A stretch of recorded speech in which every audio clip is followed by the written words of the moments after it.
जिन्दगीको आकार हाम्रो विश्वासको आकारले तय गर्छ। अर्थपूर्ण उपलब्धिको महत्त्वपूर्ण र सशक्त हतियार के हो त?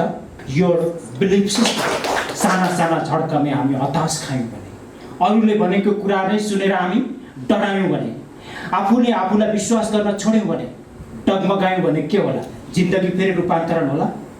त्यसैले अर्थपूर्ण उपलब्धिको महत्त्वपूर्ण र सशक्त हतियार के हो त? यो बिलिफ सिस्टम, तपाईको विश्वास प्रणाली। Your belief system.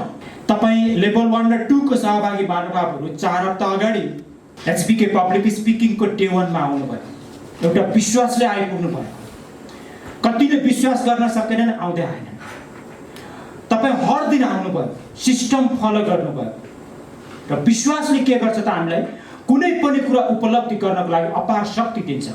त्यो कुरा हासिल गर्नको लागि हामीलाई त्यही अनुसारले विकास गर्दछ। साइकोलोजिकल एस्पेक्ट रिसर्चले बताउँछ जब बच्चा जन्मेर 7-8 वर्षको हुन्छ, एक खालको उसको प्रोग्रामिङ बनिसकेको हुन्छ उसको मानस पटलमा। उसको अधिकतम जिन्दगीमा यो कस्तो बन्छ, कस्तो स्वभावको बन्छ भन्ने कुराको अधिकतम तय त त्यसैले गर्छ। हुन त विश्वास प्रणालीलाई हामी बदल्न सक्दछौँ, कतिले यसमा खासै वर्कआउटै गरेको हुँदैन।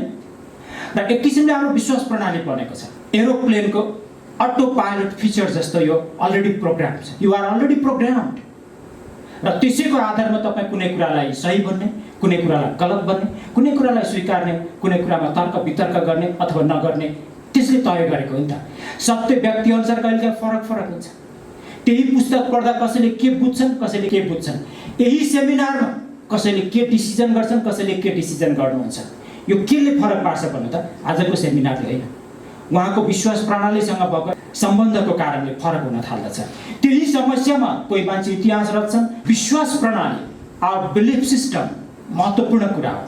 विश्वास भएन भने न हामी सपना देख्दछौँ, विश्वास भएन भने न हामी सपनाको लागि आफूले आफूलाई तयारी गर्दछौँ, विश्वास भएन भने न हामी अप्ठ्यारोमा धैर्यता राख्दछौँ, विश्वास भएन भने न हामी आलोचनालाई सामान्य किसिमले लिन सक्दछौँ, विश्वास भएन भने जहाँ हामी कुनै पनि चुनौतीको पहाडमा चढ्ने बारेमा सोच्दछौँ र परसम्मको दृश्यावलोकन गर्ने बारेमा सोच्दछौँ। जिन्दगीको आकार हाम्रो विश्वासको आकारले तय गर्छ भन्दा अतिशयोक्ति नहोला।